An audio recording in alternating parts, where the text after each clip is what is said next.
Hey everybody, and welcome to the first ever Tom Ward cooking show. Now, if you've ever heard from any of my coworkers that I'm not very good in the kitchen, looking at you, Gretchen, I kind of need to set the record straight. I'm actually a pretty good cook, and I want to show you some things that I made this week during quarantine. Come on and take a look. First here, we've got some PB&J. Talk about a family classic, right? Got some orange slices, always a good treat. And thanks to Tostitos, we even have some chips and salsa available tonight. So I don't know about you, but I'd say that's pretty impressive. But tonight, since it's Holy Week and we're going to be taking communion from our own homes on Friday, I thought that I would teach you all how to make unleavened bread. So I've got my apron on and ready. The first things we need to do are grab all the ingredients and preheat the oven to 350. Oh, but there's a lot of buttons here. Here we go, 350. Well, we have all our ingredients ready, so the first thing we need to do is mix it all in this bowl. So the first thing we got here is we need 2 cups of flour. So here's our flour, and here's our cup. So I think we're ready to go. 2 cups of flour. Wait. What? What are you doing? Making unleavened bread. It says I need 2 cups of flour. Yeah, See? but this is a drinking glass, it's not a measuring cup. So it's different. Yes, you need measuring cups when you're baking stuff. Do you need help finding those? No, I got this. Okay. Well, now that I have my measuring cups, let's get started. We need 2 cups of flour.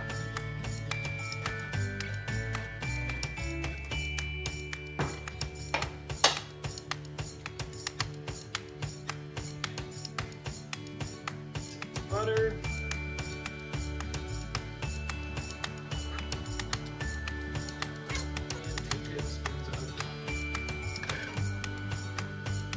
Well, now that we have all the ingredients in the bowl, we need to mix everything together. So to do that, I'll whip out my handy dandy KitchenAid. And now if you're a little bit new to baking, let me show you how this thing works. First, you gotta lift it. You gotta unlock it first. Lift it up. You stick your mixing bowl in here. This is a little tricky if you're, kind of new at this, unlike me, but you gotta get the thing locked and set in place. Drop it down. Don't forget to lock it again. And then say a prayer and let's mix it up. Well, now we need to knead and roll up the dough, but first you need to make sure to have a flour-based surface. So channel your inner LeBron James and get a little floury up in here. So we'll do that, make sure we're good. Lots of flour, never can have too much. And now we gotta get all the dough here. So it's actually a little bit warm still from the KitchenAid, but grab all of it and we need to knead it or to roll it out. Now, if you're a little unfamiliar with what that means, you just kind of want to do something like this. Maybe make it look into a basketball, dump some flour on it, and start just to flatten it out. Get it ready to look like some good unleavened bread. I don't really think he knows what he was doing, so we're gonna help him out a little bit. So, gotta get a rolling pin, and then kind of roll it out so it's a little flatter, more even.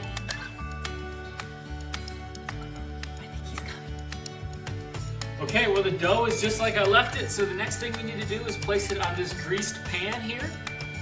Get it right in the center so it bakes well. And we need to put it in the oven for 17 minutes. So you can come on in, I'll throw it in the oven. And put it in for 17 minutes. Set a timer here, but, oh wait! It's 7 o'clock! And live from Chapel Street Church, it's Wednesday night!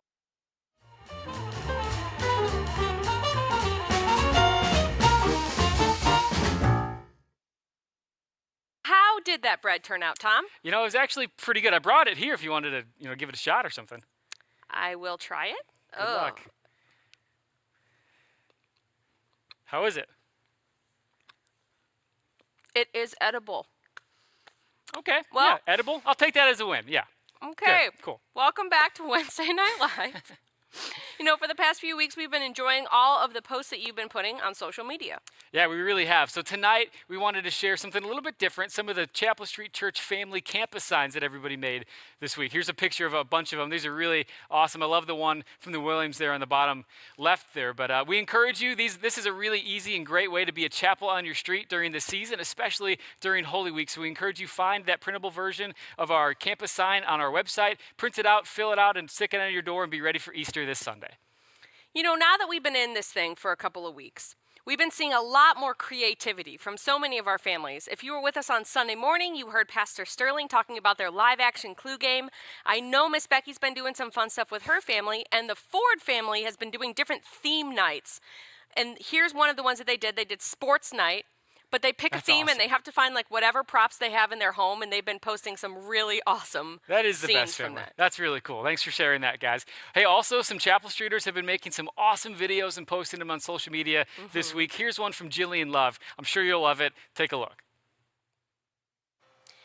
Okay, Brooks, first I just want to say thank you for being here. We do need to talk a little bit about your performance lately. I want you to know that we fully support these personal initiatives that you're taking. Crawling, for example. Fantastic. The problem we're having, though, is that you like to put things in your mouth. Things that you're not supposed to put in your mouth, and it's a little distracting. So we're gonna get you your own office, okay? Just corner you in a little bit, and I think that should take care of that problem. The other thing we really need to touch on is your attention to detail. See, that would be exactly what I'm talking about right there. Bedtime. I've noticed that you've really been putting those extra hours in, staying up late and getting up very early. If you could just try to wake up closer to 5 a.m., that would be ideal. You know, feel free to call it a day around 7 o'clock. I also want to talk a little bit about how you're interacting with your other teammates. Your sister is really trying hard, and I just want to see that same effort from you. Crawling on top of her and pulling her hair, I mean, that's not exactly what I would call synergy. I guess what I'm trying to say is that I really want to foster a positive work environment. I mean, the bottom line, Brooks, is that you're cute, okay?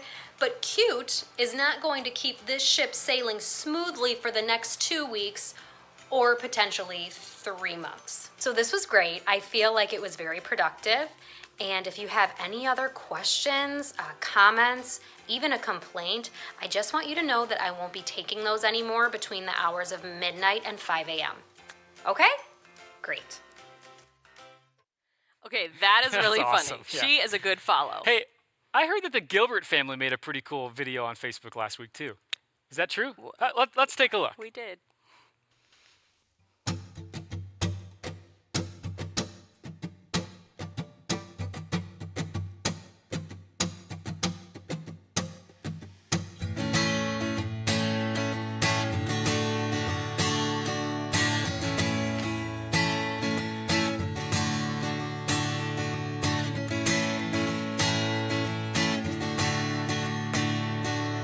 7 a.m., the usual morning lineup.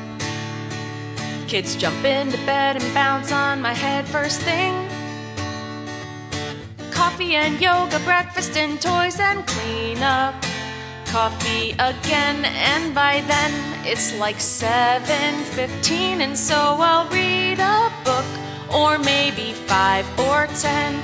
We'll do a math worksheet and maybe play pretend. Wash the dishes, Legos, and basically just wonder, when will this quarantine end?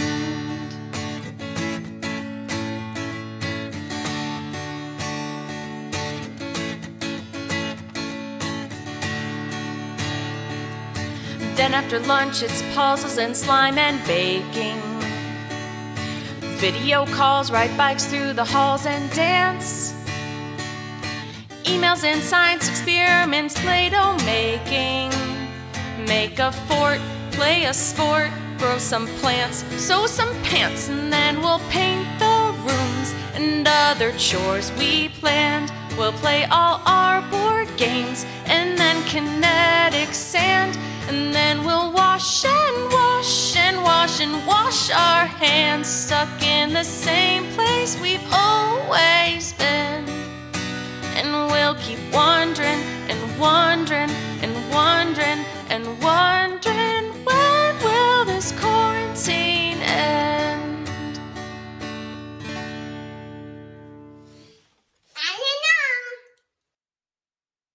That That is pretty. I don't think I've ever seen a Facebook post shared more than that one. That was maybe the best thing I've ever seen. Special shout out to Ezra and Aria, great actors. He really rocked that tambourine. Yeah. Well, hey, we love sharing all these posts with you guys this week and each week. And so we encourage you this week as you're going about your week and loving your neighbor, please continue to tag Chapel Street Church and use the hashtags for where you are and churches left the building. We love seeing what you're posting and we love the opportunity to share it with you. Well, once again, we've got a great night lined up for you. We're going to play a game. We're going to hear more stories about what's happening in the neighborhood, and we're going to do some special things to help prepare us for the season of Easter that's coming up so soon. But first, Let's play a game! Well, our game tonight is Pictionary. It's a game that needs no explanation, but it does need some wonderful contestants. So, Gretchen, who do you want to be your teammate tonight? Pastor Jeff. I picked Pastor Jeff. Well, actually, our judges determined that Pastor Jeff is far too good at drawing. He is deemed ineligible for this game. I apologize for that, but instead, your teammate, she hails from Oklahoma, and she loves a good Easter egg hunt. You've got Miss Becky. Yes. And my teammate, you know and love him, and he loves every superhero that's ever existed. It's Andrew A.J. Griffith. All right. People. So contestants, here's how this is going to work. Each of us will have 30 seconds to draw, and your teammate must guess the word that you are drawing. Do you guys have any questions? No, Yeah, actually, is there a theme? All right, it theme looks that like we're ready to go for some Easter Pictionary. All right. Gretchen, you'll be drawing first. Okay. We Okay, got this. ready? We got this. Yeah. Okay. Yeah. Okay. I'm ready. Okay. Oh, Okay. okay. Okay. Here we go. Okay. All right. It's snowman. That's not very Easter. Oh, snowman for sure. does No, kinda look like snowman. carrot nose. A chicken. Chicken. Chicken and a biscuit. Chicken. Come on. Okay, let's Easter think. tradition. Okay, no, come on now. Chicken and biscuits. Peeps. Yes. Oh. Yes. Oh, that is correct. Yes. Peeps is the correct answer. Okay, they have 1 Well point. done. It's time for the boys to play. Andrew, you will be drawing, and Here's I marker. will be guessing. Okay. Oh, okay. Rainbow, Easter egg, purse, umbrella. No, not umbrella. Mask, Come on, man. Come on, man. Pontius Pilate. It's Easter themed. The grave, the tomb. What? Oh, yeah, get our next Easter basket. Yes! Yes. Yes! Oh, no. Yes. All Okay, we're awesome. AJ, Air 5. Woo! Yeah, Almost that's a right. real one. No Okay. contact. No Flip contact. it back to the girls' team. Becky will be drawing, and Gretchen will All right, be are you ready? guessing. I'm ready. Okay. Okay, So just think. I'm ready. I'm thinking like you think. Okay. Here we go. Oh, crummy. Okay. Okay. Um. Okay. Rainbow. Yeah. Hat. A hat with an X on it. Okay. Easter bonnet. No, a bonnet. It's Harder a than it looks, folks. it's a bonnet. Oh, that's a cross. Oh, Jesus. We're going Jesus themed. It's Jesus under a rainbow. The cross is falling over. The veil is torn. Empty tomb. Empty tomb. That's good. Hey, let's wash off the marker. I'll draw next. Okay. Oh, that's right. That's right. We're gonna use our hand sanitizer these days. Stay alive. Okay, this will be our final word, and then it'll go to a winner takes all round. So I'll be drawing. I'm almost as good as Pastor Jeff, and Andrew will be guessing. We got this. Okay, Andrew, you ready? Ready. I'm ready. Let's go. Ooh, we got this. This Move is over a little not back good. onto Okay. The Red Cross.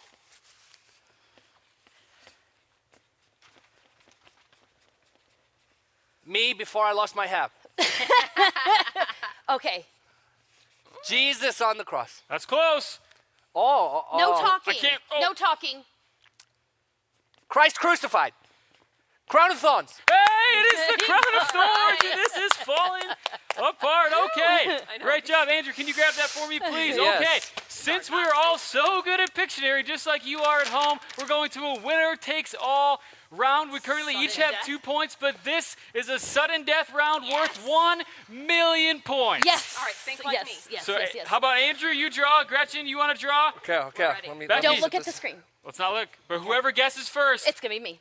probably not. But whoever guesses first wins the game. Okay. Okay, I'm ready. Let's Wait, go. wait, I'm wait, all wait, in. wait, I'm all wait, in. wait. I'm all Wait, are in. you I'm all looking? in. I want to win. There's no way Becky can do this. Come on, I can't. Nope, Gretchen, it's not that come on. one. No, we already had that one. Okay. Okay, here we go. Here we go. Oh. Here we go. Easter Okay, Bunny. Easter Bunny. No. Okay, bunny. She ears. just guessed my bunny guess. ears. Rabbit. Um.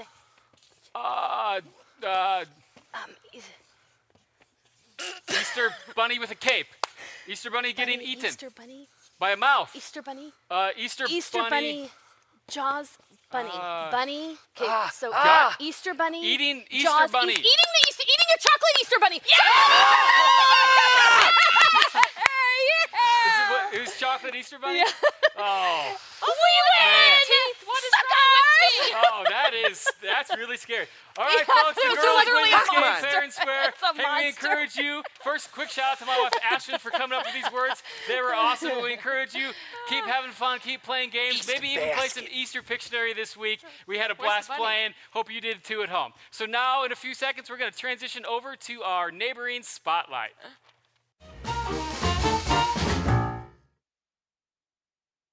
Hey, well, welcome to Neighborhood Spotlight. This is my favorite part of our Wednesday night get-together, and I feel really privileged that each week I've got to share these stories and just be reminded of the ways that neighbors are loving neighbors. Before we start today, I wanted to share a quick word from Scripture. The preacher in me just can't get away from saying something about the Bible. So I want to read you an account of a woman from Mark 12. This is what we're told in Mark 12:41. And he sat down opposite the treasury and watched the people putting money into the offering box. Many rich people put in large sums, and a poor widow came and put in 2 small copper coins, which make a penny. And he called his disciples to him, and he said to them, "Truly I say to you, this poor widow has put in more than all those who are contributing to the offering box. For they all contributed out of their abundance, but she out of her poverty has put in everything she had, all she had to live on." It's a pretty well-known story of a woman's generosity, that even in the face of adversity and lack, she wanted to come and give God what she had. Now, one of the reasons that we do Neighborhood Spotlight is because it is a season and it's a time when we can look at the generosity of God's people. We can be reminded of how we can be generous. And sometimes I think with everything that's going on, it feels hard to be generous sometimes. It feels like we don't have much to give, or maybe with the restrictions that are in place, it's challenging to give. But each week, stories are coming in of the ways in which you, Chapel Streeters, and families here in our city are loving their neighbors and finding small ways to give love to those around them. And I wanted, again, just to share a few of those with you. I wanted to start with one that I thought was really fun this week, a story of the LeBron family. Here we have a picture of the LeBron kids who have made a neighborhood band. And so each morning they've been going out to sing some songs, play some music for their neighbors. People have been coming out to watch from their yards. Really, really fun, I thought. Another really creative way that neighbors are coming up with something to engage those around them. I had a conversation this week with another Chapel Streeter who had started a block exercise group. So they would go out, and whatever day of the week it is, they'd have a different routine of exercises that they would all do together as a block. I thought a great way to get outside, have some fun, obviously with some social distancing. But amazing stories just of people loving people. People going to local restaurants and still ordering to keep businesses going. People just gathering together with their families and playing board games and eating meals together. But I wanted to highlight 2 stories of some moms in our community and the ways in which they have been loving on their neighbors. The first is a story that I had from our women's director, Lorraine Coffey. She told me about an older mom who had become a mentor to a younger mom. This is what she said. One of our single moms from our Single Moms Ministry who has older children reached out to offer to grocery shop for a mom with younger children who might not be able to get out as easily under the current circumstances. I was able to connect the older mom with the younger mom who said she'd love this support. And the older mom told me that she was also going to pay for the groceries. How generous is that? Something really simple, but a great way for 2 moms to get together and support one another. I also wanted to tell a story about someone else I know, Michelle. This is what Michelle told me. I normally see Ross, he is in his late 60s, out walking his dog a couple of times a day, but recently noticed his dog looking out of the front window. Ross and his wife have no family in the area, and they weren't able to have children. So in keeping with touching base with my older neighbors, I sent Ross a text to see how the two of them were holding up. His wife called me this morning to say Ross is in the hospital due to fluid around his heart. Years ago, he was diagnosed with lymphoma, and test results of the fluid show lymphoma. Ugh. Anyway, I've offered to walk that pup or walk with her while she walks the dog to keep her company. And through tears, she thanked me. She's scared and feeling a bit lonely, although folks from the church are keeping in touch. I'll show up on her doorstep within the next day or so to take them both out for a walk. I love that story because there's a lot there that is just so simple. Michelle just reaching out to her neighbors just to ask how they're doing. And even when she hears that bad news, just offering to do something simple like going for a walk with them. You know, all of us are stretched thin in many different ways in this season, but all of us have the opportunity to be generous. God has equipped us and given us opportunities to love those around us. And I really want to keep hearing you bring those stories in. So over the course of the next week, please send me the stories because I love hearing them. Miss Becky loves hearing them. We all love hearing the stories of how you are finding ways to love neighbors around you. Let's go over now to Anton and Ricky and spend some time in worship as we look to Jesus, the wonderful and generous God.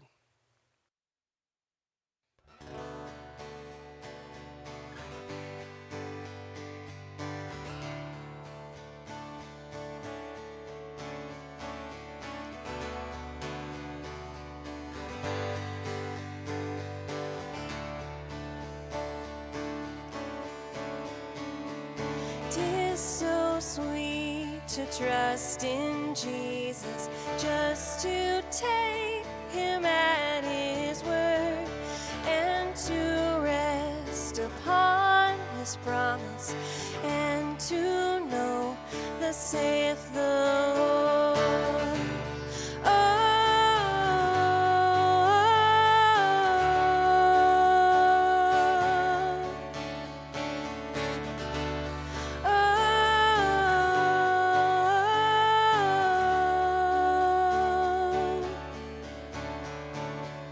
Jesus, Jesus, how I trust him, how I proved him o'er and o'er. Jesus, Jesus, precious Jesus, oh, for grace to trust him more.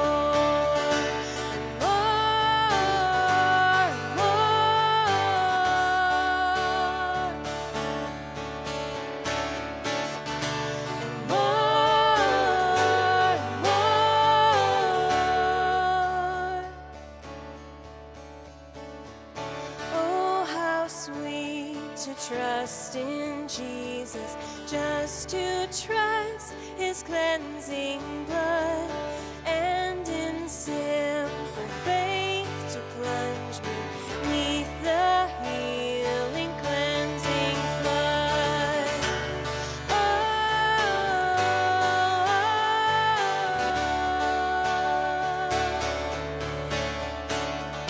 Jesus, Jesus, how I trust him, how I proved him o'er and o'er. Jesus, Jesus, precious Jesus, oh, for grace to trust him more, more,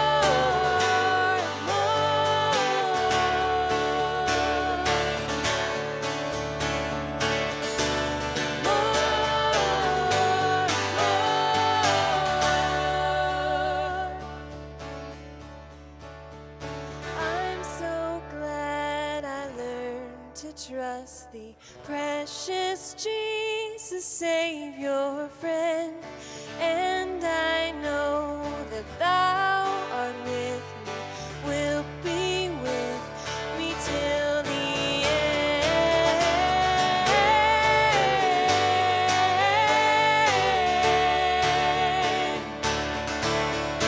Till the end.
guys, I've been spending some of my extra time looking back at old pictures and remembering.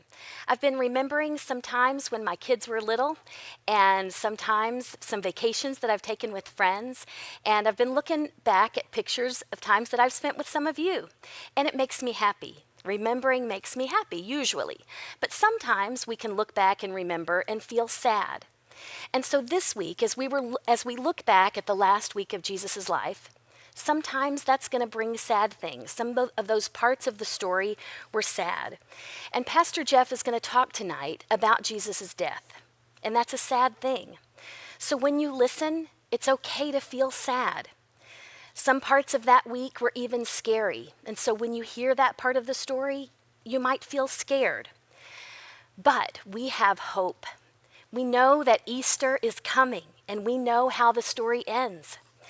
The ending of this story is the greatest part of all. So it's okay to feel sad or scared when we remember the hard things, but because we have the hope of Easter, we know that Jesus did all of this because of his great love for us. So as you listen tonight, I want you to remember the end of the story, that Jesus rose again, and he defeated death for all of us. I think John 3:16 says it best. For God so loved the world that he gave his one and only Son, so that whoever believes in him will not perish, but will have eternal life.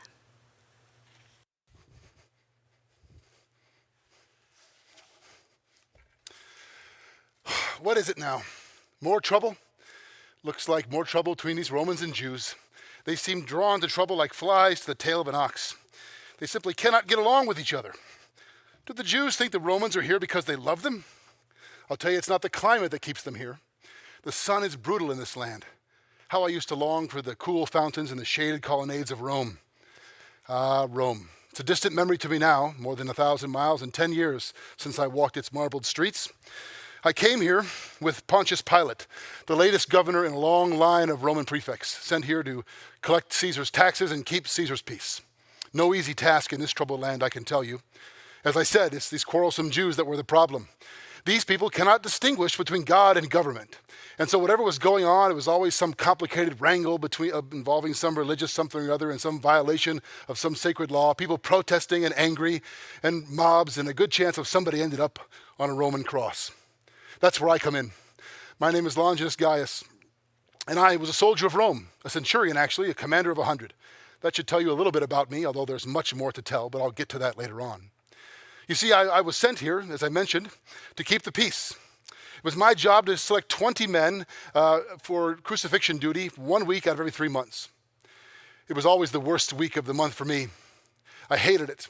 Oh, some of the younger brutes under my command who were less educated, they saw it as a kind of blood sport or just a diversion from their usual routine.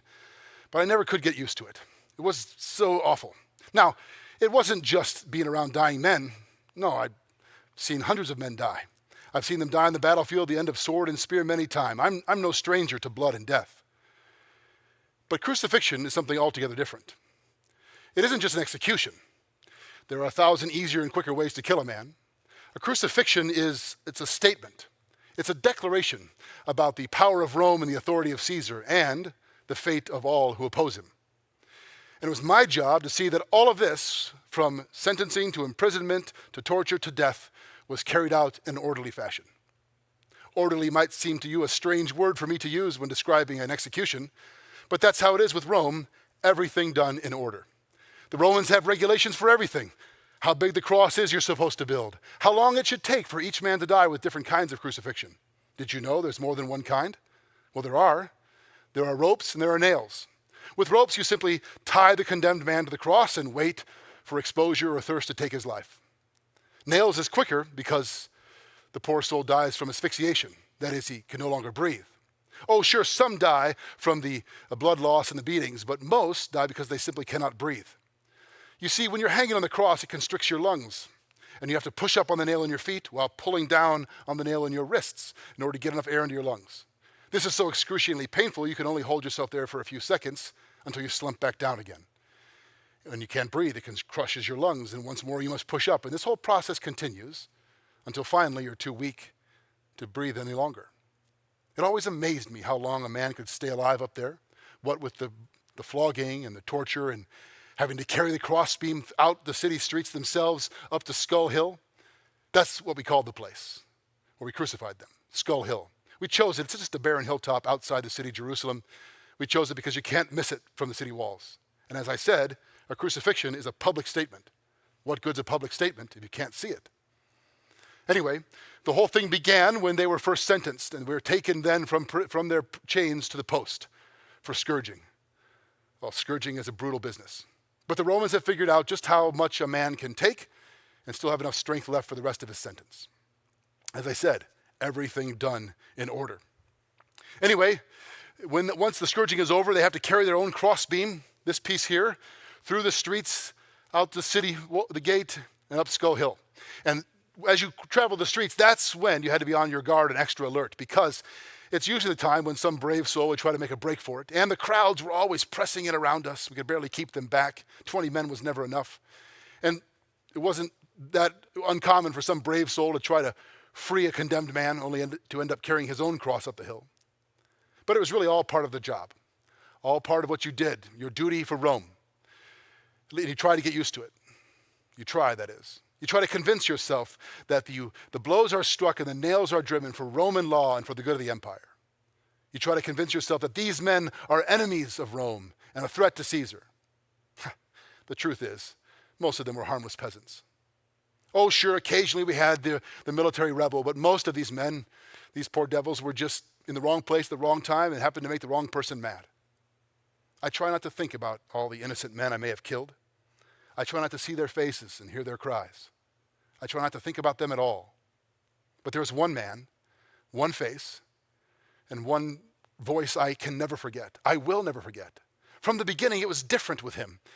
I'd heard there were strange goings on about his arrest and his trial. I didn't know about that, but there was certainly something strange about his execution, I'll tell you.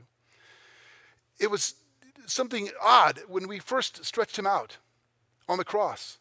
He just accepted it. I know this will sound crazy to you, but it was almost as if he wanted it to happen. As I said, there was something strange going on. The Jews, the Sanhedrin, were in a hurry to get rid of him, and Pilate was too reluctant.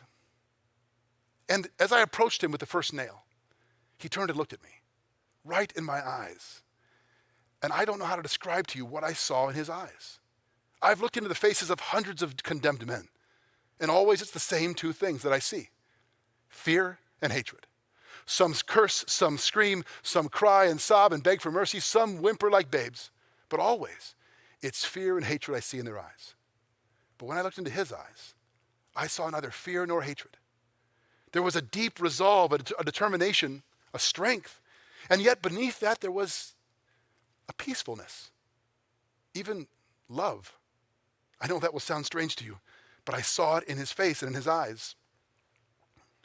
This carpenter from Nazareth, they called him. I'd heard about his teachings. He said that there was a heavenly kingdom that was more real than the earthly kingdom. That sounded like idealistic nonsense to me at that time.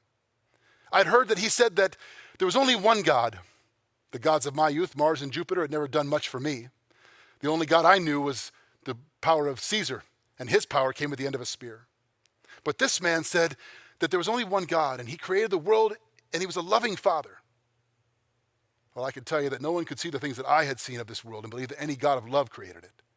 And yet there it was in his eyes, love. I saw it. It undid me. I couldn't hold his gaze. I had to look away. And when we hoisted him up on the crossbeam, the crowd began to taunt him and jeer at him. The two condemned men beside him began to cry out in pain. And he said something I'll never forget. He raised his eyes toward heaven and he said, "Father, forgive them, for they do not know what they're doing." I couldn't believe my ears. Father, forgive them? Forgive who? Forgive me? Why forgive anyone at all? Who was he forgiving? Why not just curse us and be done with like the rest of them? That I could understand, but I could not understand this. I could not understand this man at all. As I said, he was unlike anyone I'd ever seen. Crucifixion is an ugly thing. Death itself is ugly, and crucifixion may be the ugliest way to die. But there was something about his suffering and his death that was not ugly. In fact, I know it will sound crazy, but as I look back on it now, it was almost beautiful. We dealt with plenty of Messiah figures before, but it usually didn't involve crucifixion. But this one was different. The insults from the crowd increased, and they jeered at him. They shouted things like, "You're the savior of the world. Why don't you save yourself if you can? Why don't you come down from there if you're the all-powerful one?" Even one of the condemned men beside him began to mock him and taunt him. The other one told him to shut his mouth. He said, "Don't you fear God, since we're under the same sentence? We're getting what we deserve," he said. "But this man has done nothing wrong." Well, I could never have admitted it in the moment. I knew in my heart what he said was true. This was an innocent man. I turned my back to the cross and kept my eye on the crowd growing restless. Besides, there wasn't much left to do now, but wait for death to come. A few of my men were playing a game of dice to see who would get the condemned man's clothing once they had passed. It was about midday and growing very hot.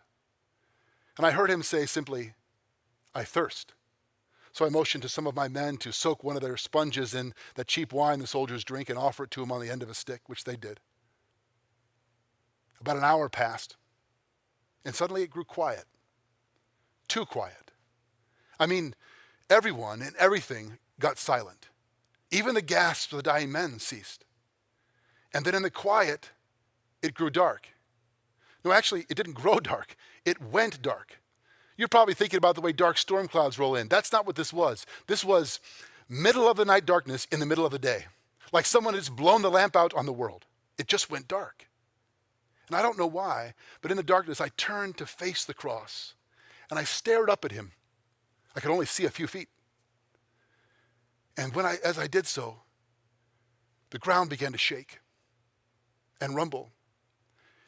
And I felt a rumbling from deep within the earth that came up through my feet and into a deafening roar. I felt as if the very hillside itself would give way. I had to steady myself on the shaft of my spear to keep from falling. My men were crying out to mercy from their gods. The crowds were crying out in fear. And I heard him say, my God, why have you forsaken me?" At first I thought, he's just delusional. Death is drawing near. But there was something in his voice and the way that he said it that made me think this was beyond the physical pain he was experiencing. That I was witnessing a struggle far deeper than any of us could ever comprehend.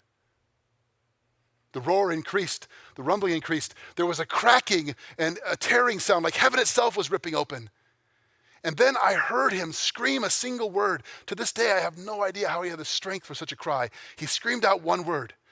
"Tetelestai," he said. It's a word that resounds in my heart and in my head still to this day. It's not an uncommon word. It's a word that simply means finished. It's the same word we write across a contract once it's been paid in full. But why would a dying, condemned man scream that as his final word? I couldn't tell you, at least not then. I wanted to ask him, what's finished? What's paid in full? I wanted to ask him, were those words of forgiveness meant for me? But even there in the darkness, I could tell that he was already dead. I just stood there with tears streaming down my face. It's a good thing that it was dark so that no one could see the brave centurion crying. And then, all of a sudden, it grew quiet, the rumbling stopped, the darkness dissipated, and it was late afternoon. The air was warm and still once more. My men began to gather themselves and regain their composure. The crowd was standing staring in awe. The two men on either side of him were nearing the end, but this man was already dead. It won't surprise you to hear me tell you that that day changed me. How could it not change a man? But it might surprise you to hear how it changed me.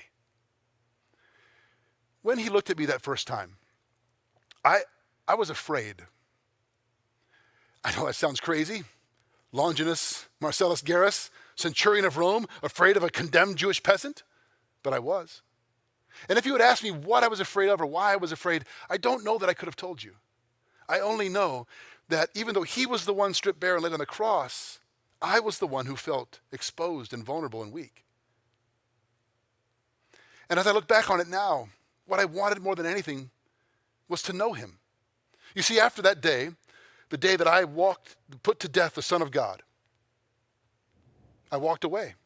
I walked away. I'm no longer a centurion. I walked away. All that used to matter to me, commanding men, rank and position, the glory of the empire, I gave it all up. I didn't want any of it anymore.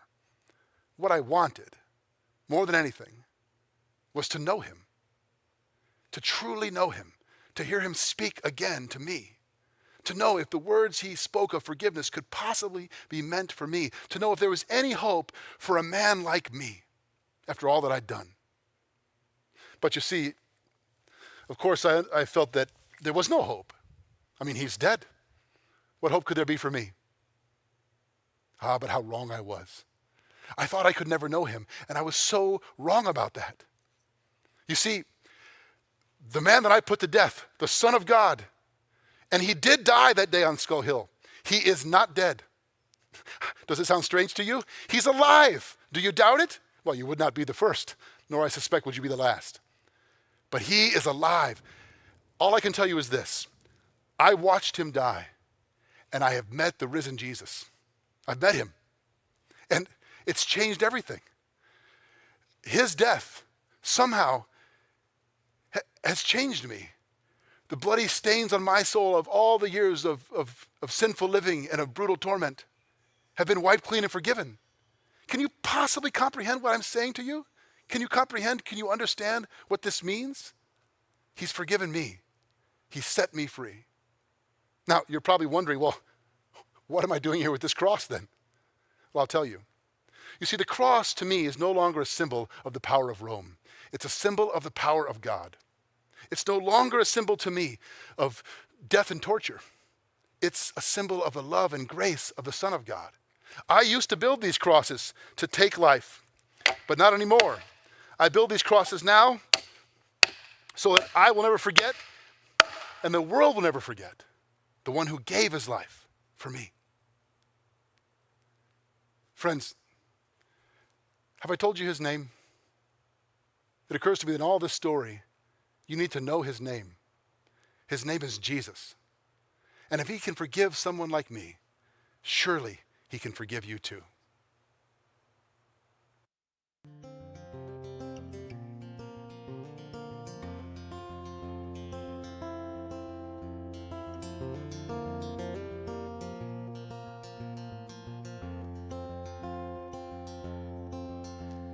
Trial and great sorrow surround us these days. I cannot run away. Hope and endless joy are what we all seek. Help us stay rooted in your peace. So hold on to me, just hold on to me. For he's holy and strong by our side all along. He's the King of glory, can cast out all fear. For he's drawing us near to receive his mercy today.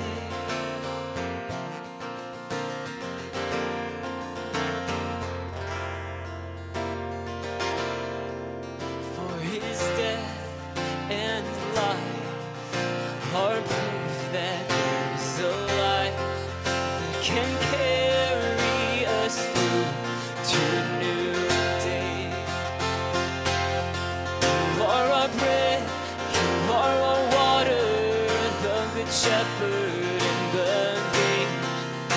Oh, I will not go astray. For he's holy and strong by our side all along. He's the King of glory. He can cast out all fear. For he's drawing us near to receive his mercy today.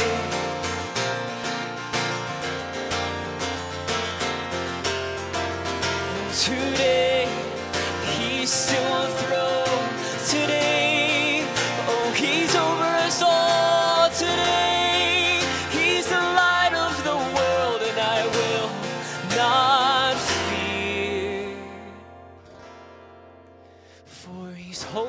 and strong by our side all along. He's the King of glory. He can cast out all fear, for he's drawing us near to receive his mercy. No matter how far we've wandered in the dark, he will shine so bright. Oh, so ask and see, you will receive his great, great mercy today.